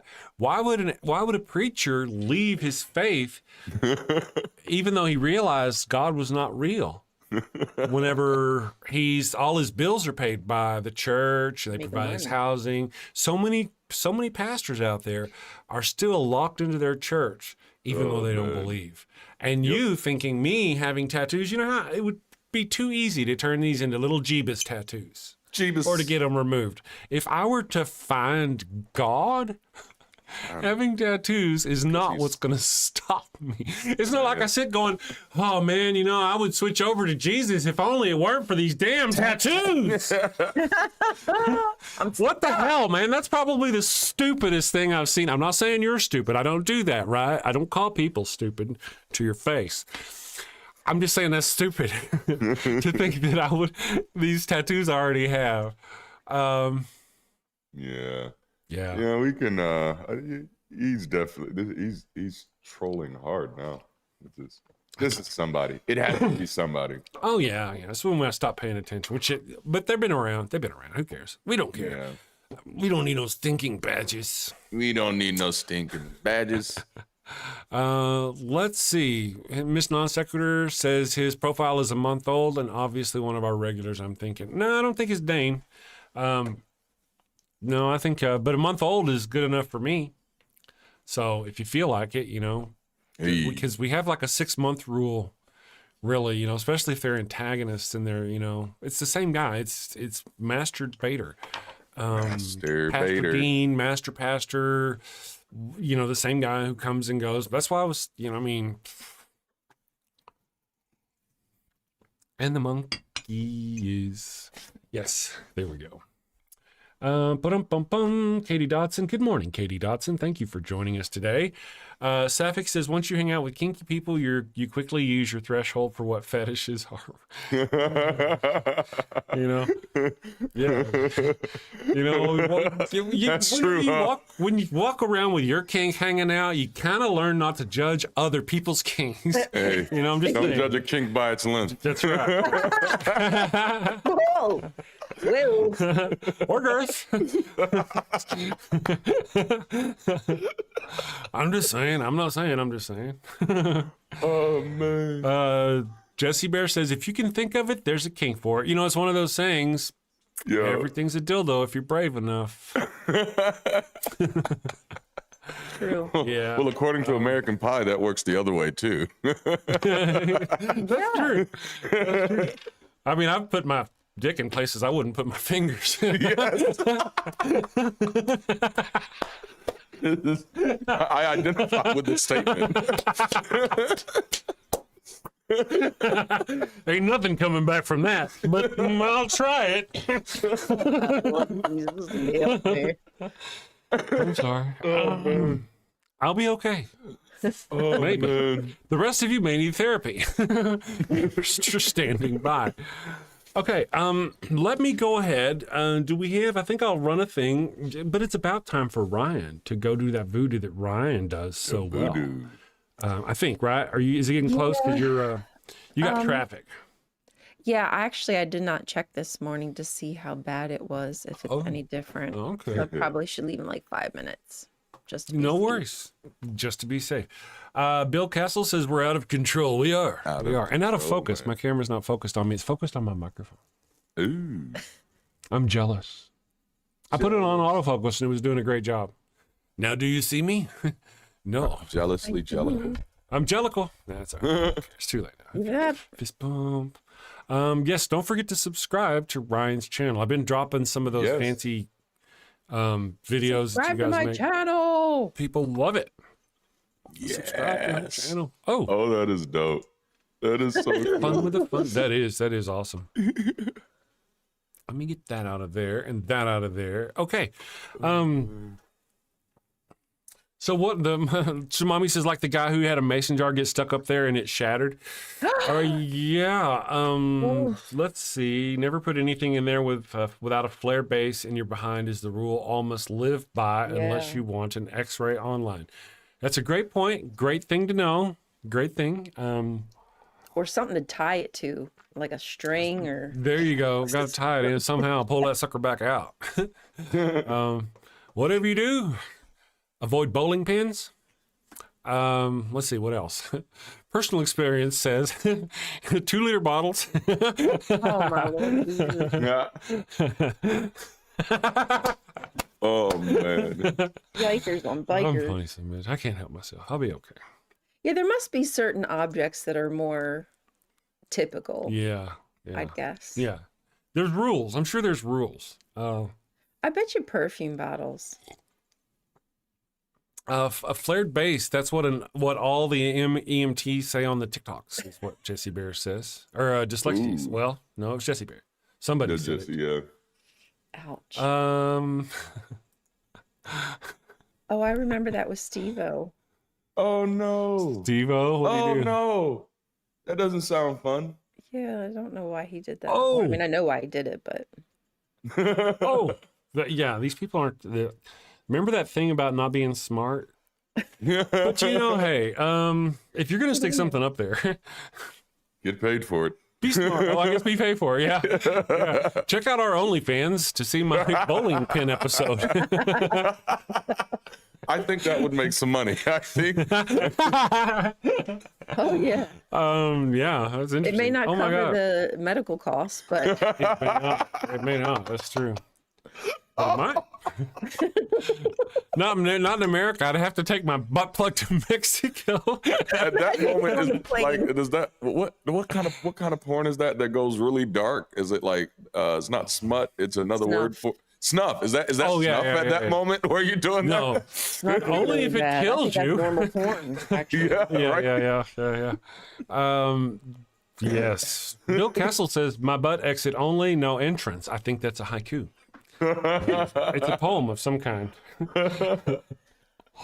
All right, so I'm going to go ahead. I'm going to run the Pharaoh's Curse song. It's probably getting close to time for Miss Ryan to go away, and then when we come back, we are going to watch a video of mine and talk about it. We're going to go a little political. For funsies, for kicks and giggles, giggles and kicks. We'll be back. I'll be watching in the car. Should be watching in the car. Don't be safe, lady. Be safe. Oh yeah. I don't like stare at it, but I listen to it. Okay, got you. Yeah, I do drive. I'll be Okay. Pay attention to the road. I do. All right, we'll guys. see you in a bit. Have a great day. We'll see you tomorrow. See you tomorrow. Bye.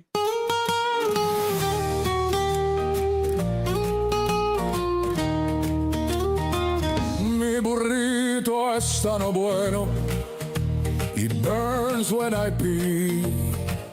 Abraham had the crotch cooties and gave his sister wife to me. El ataco bueno, it stings like a bee. They told me she was his sister, now I'm plagued between the knees. I've got the Pharaoh's curse, a case of penile plague. I've got the Pharaoh's curse, there's fire between my legs. Mi burrito está no bueno, a full bladder I fear. Abraham's lies and Sarai's touch have left me itching front to rear. Mi burrito está bueno, it burns when I pee. Abraham had the crotch cooties and gave his sister wife to me. I've got the Pharaoh's curse, a case of penile plague. I've got the Pharaoh's curse, there's fire between my legs.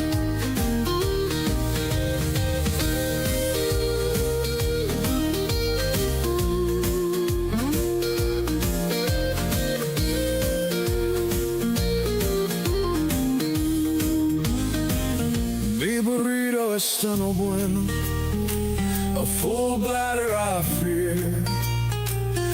Abraham's lies and Sarai's touch have left me itching front to rear. Mi burrito está no bueno, it burns when I pee. Abraham had the crotch cooties and gave his sister wife to me. I've got the Pharaoh's curse, a case of penile plague. I've got the Pharaoh's curse, there's fire between my legs. I've got the Pharaoh's curse, a case of penile plague. I've got the Pharaoh's curse, there's fire between my legs.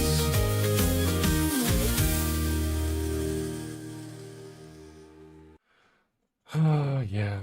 Pharaoh sombrero commercial is one of those that just touches me. It's one of those. Yes. Gets me in my... Ollie Bear wanted to come sit with Papa. I don't actually have the the camera set up yet, but he decided he'd come over here and sit with me. Are you going to yawn for Papa? Are you going to yawn? Oh my goodness. Okay. Look at him. Isn't he cute? We got to get him all washed and cleaned up. We've got, you guys are going to be seeing more of Ollie very soon, by the way. I'm just saying. Be prepared for more Ollie. Yes. Okay, so Darante, if you're down, I'd like for you, if you don't mind, to watch a video avec moi. Yeah. And I'm going to play this video. Let me go here. And... I'm going to roll up blunt number 2. All right. Let me go here. Share. And, you know, anybody who knows me, you know how I usually pull my punches. I'm very soft and gentle when I speak. That's sarcasm, people. That's sarcasm. All right. So it looks like, and we should be sharing. Here's the thing. Now I'm going to do this. I'm going to go highlight. And I'm going to go, boop. It's going to be a jerk. All right. Here we go. Let's check this out, my friends. I hope y'all can hear me. So they can still hear us. Yay. And go. Fascism isn't just a relic of the 20th century. It's a warning. It's a pattern, a playbook. And in 2025, that playbook is being read out loud in real time by none other than Donald J. Trump. This video isn't about name calling. It's about pattern recognition. What makes a leader fascist isn't just a love of flags or yelling at journalists. It's about consolidating power, scapegoating the vulnerable, dismantling democratic norms, and replacing facts with propaganda. It's about turning citizens into soldiers, laws into weapons, and loyalty into currency. Trump's second presidency has only deepened the authoritarian tendencies he displayed in his first, from deportations under archaic laws to attacking judges, stripping security clearances, and threatening civil servants. We are watching fascism unfold, not with goose steps and armbands, but with executive orders and social media rants. This list will walk you through the ways Donald Trump is a fascist, using not just history, but headlines. And no, we're not talking about some exaggerated orange man bad narrative. We're talking about facts, actions, patterns that match the worst regimes in modern history. If you believe democracy is more than just a slogan, if you think freedom requires vigilance, not vibes, then stay with me.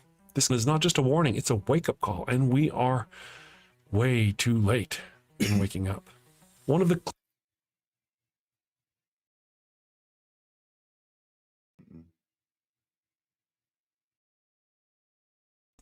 Okay, so I'm going to stop right there for just a moment and point out that for those of you who don't know, we don't normally talk directly about Trump and all that business on the show.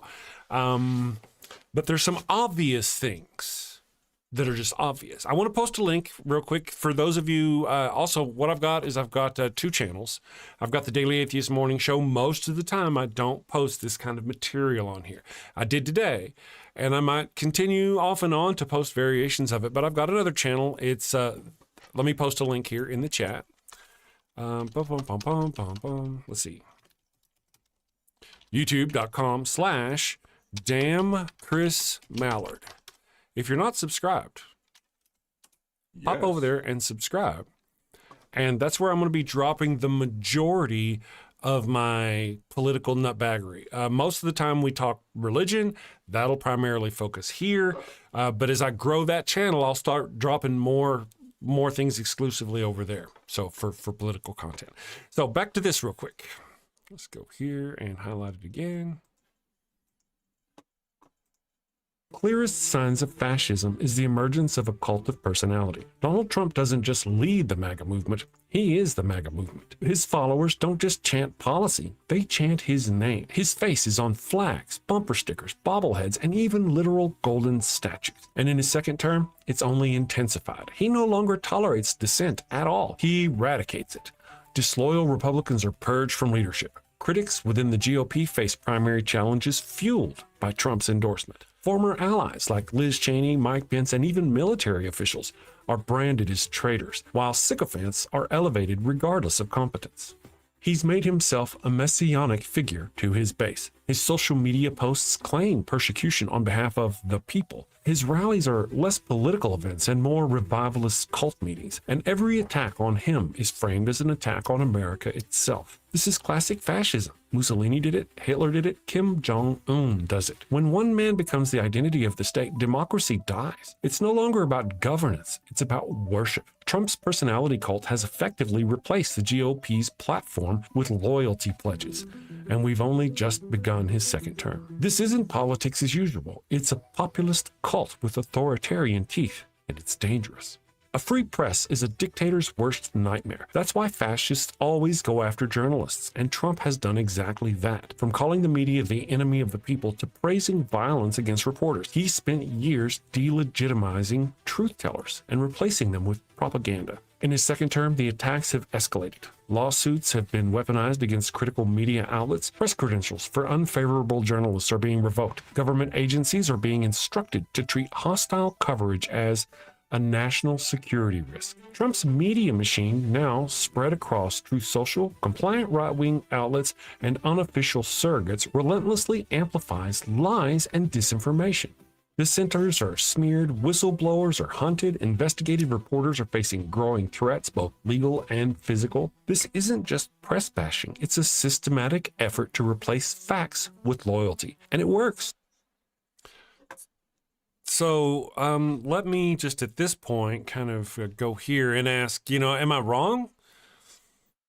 Anybody out there? We've been watching this. This is exactly what Donald Trump is wrong. If you go look at the definition of what fascism is, it actually probably should have a big red arrow going, see Donald Trump at this point. It's so clear and obvious. Okay. At least in my echo chamber agrees with me. Daryl says you are correct. Bomb Poppy says right on. The two-party system is a joke, says Theophilus. You are right on that. You called it correctly, says Kurt Watt. Yes. I think part of it is that, I've got a lot of comments. I've dropped this on 2 channels. This one here doesn't have the numbering system in it. This is just a big, long monologue. And the other, on the other channel, I dropped it with the numbers. Number 10, number 9, number 8, all that business. So I've got them both going. On this channel, most people kind of know me. The algorithm knows my peeps. Yeah. Very few ugly comments so far. On the other channel, for such a small amount of views, there are a lot of right-wing hate, disagreeing. Oh, you're wrong. You're lying. This is all misinformation. Like you're the one who does the misinformation part. Right. They just don't get it. Let's see. Theophilus says Republicans only get away with what Democrats let them get away with, and vice versa. Yeah, that is. Well, I have to say the left are a little bit in the pocket. I feel. I hate to say it, but I kind of feel there may be some problems there. Be nice to get out of that. Like Squid Gert says one of the reasons the current administration wants to kill education is people can't identify what they are doing. I'm European. We learn what fascism is. Unfortunately, Trumpism is creeping there too. Yeah. Mm-hmm. Yeah, and it's more obvious to some than it is to others. Yeah. So, and you'd actually mentioned the strong man here in my video. So interesting that you guys mentioned it too. I'm gonna fire it back up here and we'll see a little bit more. Yay. Boop, boop. Trump's base doesn't believe traditional media anymore, not because it's wrong, but because Trump told them not to. This mirrors the fascist playbook: discredit the press, build your own propaganda machine, and gaslight the public until truth itself becomes negotiable. Journalists aren't perfect, but without them, democracy suffers. Trump knows that. And that's exactly why he's trying to strangle the Fourth Estate. Fascist regimes don't just use violence, they glorify it. They romanticize the strong man, the crackdown, the righteous fist crushing the enemy. And in Trump's America, political violence has become a badge of honor. From the start, Trump told rallygoers to assault protesters. He praised the violent vigilante Kyle Rittenhouse. He told the Proud Boys to stand back and stand by. And then came January 6th, a failed coup attempt he incited, watched unfold, and later excused. In his second term, this rhetoric hasn't softened. It's escalated. Trump has praised Capitol rioters as hostages, called for mass pardons, and described political opponents as vermin. His rallies feature speakers who call for executions. Some GOP officials have echoed calls for civil. So now I'm going to go ahead. That's about all I want to do. We can talk about the rest, or I'll put a link and you guys can go watch the rest if you'd like after the show. But of course, the show is actually going to port you over to Punk Apostate's stream when we're done. But a lot of this was predicted. We said this was coming. We warned people that it's coming. Now, Chuck Schumer, and we've got people like Chuck Schumer. I remember that day me and Darante had our disagreement. It was partly over I was disagreeing about how he wanted to focus on our problems on our side, and I wanted accountability on the other side. And that's what really, when you look back at it, that's what the kind of difference was, I feel. And as I've grown over these past couple of weeks or month or whatever, and just seeing the things going on, raising up my head and going, well, look at the choices. It's either Donald Trump and his charismatic whole nature that he's got going on if you're a person on the fence, or it's who on the Bernie's out there. Some people know of Bernie, but go look at Hakeem Jeffries and Chuck Schumer and go, are these the people who have the cult of personality that can do anything to Donald Trump? No, they just go, stop. You're hurting America. Stop. That's all they do. So yeah, Bernie got robbed. We can thank the Democratic Party for what you're muted. We can thank the Democratic Party for why, what happened, I think, to Bernie. Yeah. That a lot of people were so disillusioned that put Trump in office. Oh yeah. Absolutely. Oh yeah. Absolutely. Yeah, I'm not much on the politics myself. Well, I kind of have. We have to be, in my feeling, in my circumstance, Yeah. we kind of have to be. AOC and Bernie had 45,000 plus at his event in Arizona. I know. Those two. Wow. And now liberal, democratic, however you want to put it, Democrats are starting to get accosted on their little, whenever they go out to their public meetings and their town halls. And the reason why they're getting yelled at by their constituents is for not being tough enough, for not stepping up and using too soft a language and not fighting this horrific downfall of the United States. This is 225 years, and it ends this year. 225 years. Absolutely. Yikes. 224, I guess. 1776. Yeah. So I'm going to try. I don't know what's going to happen. I'm going to try to get into town, Albuquerque, tomorrow at noon. Maybe if I can. There's going to be a protest going on there. They do it every week. And then on the 5th, of course, I'm going to try to actually get to Santa Fe and live stream from Santa Fe. It'll be noon. It won't be the same Daily Atheist Morning Show time. And I may even do that streaming over on the Chris Mallard channel, the damn Chris Mallard, DAM, Daily Atheist Media, Chris Mallard. Damn Chris Mallard, for those of you who are interested. Trina says she needs a goat candle stat. Sounds like some sinning is about to happen, Trina. It really does, or it has. I don't know. We got to see what the footage has to say. Theophilus says they handed Trump the White House on a silver platter. Yeah, and now is Bernie going to try again? How, is he too old? Does he think he's too old? Is AOC going to try? What's going to happen? And who are they going to be running against? Donald Trump. Man. They're going to be running against Donald Trump trying to run for his third term. If the people haven't literally risen up and pulled his ass physically out of office by then, he'll be running against, they'll be running against Donald Trump. So that's my thinking, if I were a thinking man. Me too, Jesse Bear. Me too. Someday there'll be happy news on our Facebook page. Vickless is Bernie's not going to run as a Democrat again, and can you hardly blame him? You know, I mean, unless they just had to shift the party entirely under him and go, listen, The party's yours now. And that would really take the party to the left, to the left, to the left. And the party needs to go to the left. You know what we need? I was watching this video about what Donald Trump is doing. And you know what we need? We need to rewatch that video, except for have it be a liberal doing all those things for liberal causes, going in and making sure, using the military to make sure that our elections are secure. All the things that, you know, he's done to harm people and in the name of fascism. If we had a charismatic left-wing leader willing to use the power and muscle that Trump is willing to use for right-wing shit, man, we would be so much better off. But they're not. They're all weak. They're all, let's meet in the middle. Let's discuss. I know. Let's win. God damn it. That's right. No, let's win. And then when we get into office, what do we need to do? What are they doing? Mm-hmm. Okay, so they, even though the liberals, Liz